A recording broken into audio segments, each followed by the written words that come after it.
Guys, almusal tayo. Kapit pandesal nga pala to. Ang sarap talaga sinasawsaw sa kapit to, no?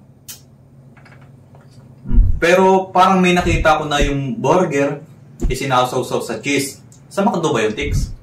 Oo. Oo, yung cheese dunk yata yun. Gawin ko kaya yun, no? Pero pandesal lang gamitin ko. Kaso wala akong ground beef eh. Tix, may natira ba tayong corned beef dyan? Yung sakto, mayroon.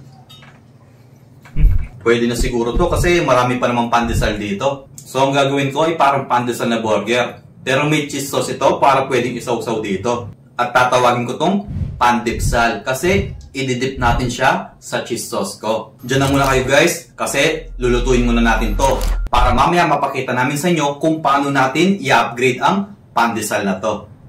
Pandesal lang to pero yung itsura matatakam ka dito. Gagawa tayo ngayon ng parang burger McDo na cheese dunk. Pero low budget ito. Kasi pandesal ang gagamitin ko. Grabe. Sarap. Gagamit tayo ng isang latang corned beef, isang pirasong sibuyas, kalahating tasang harina, paminta, asin, at isang pirasong itlog. So, ilatag muna natin dahil kailangan natin i-freezer at patigasin.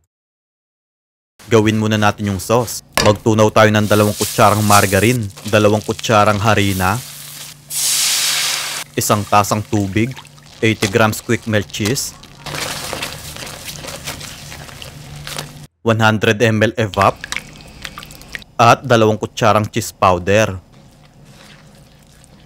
Hiniwa ko lang ng pa-rectangle yung corned beef patty. Then, pirituhin natin to into medium heat. Lettuce itong nilagay ko. Tapos, yung patty. Sunod naman, ketchup, cheese sauce, at 2 kamatis. So, ganun lang kadali ang paggawa nito. Tapos, maraming cheese sauce ang pagsasawsawan mo. Uy, grabe.